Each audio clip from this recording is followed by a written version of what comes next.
Politico reportedly obtained a draft of a Supreme Court opinion written by Associate Justice Samuel Alito that would completely overturn Roe v. Wade and allow states to make abortion illegal. Such a decision by the Supreme Court would be unprecedented and radical, and it will open the door for the court to rescind other legal rights as well. This will be one of the most consequential Supreme Court decisions in U.S. history.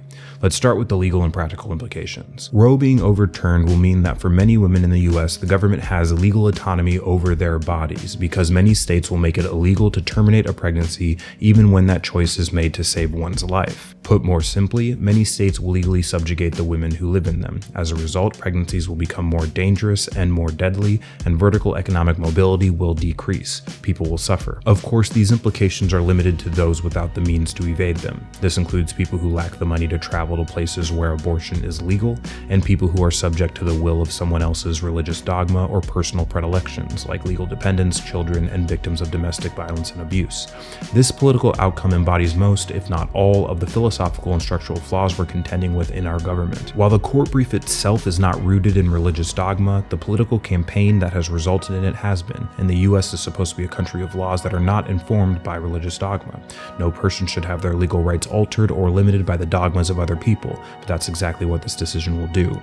We lack transparency into the money that funded these judges and the politicians that granted them power. The court itself is too small, and the justices who staff it should have limited terms. 3 of the justices who voted for this opinion were nominated by a president elected by the Electoral College despite being rejected by the people at large, and were confirmed by a Senate that has too much power and unjustly gives some people more representation and influence in our federal laws than others based on state lines that have no intrinsic significance. That distortion in representation also allowed a political party to hoard federal judge appointments, and when combined with the distortion in representation in the lower chamber caused by legislative districts that are too big, aided in Congress failing to pass legislation to protect abortion rights. We can complain about who did or didn't vote or for whom they voted. We can complain about what which senator or president did or didn't do.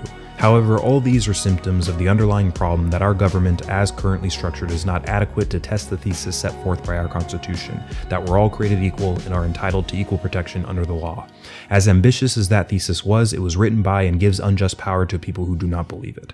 Our political goals and strategies should be solely focused on correcting those flaws and taking seriously that thesis.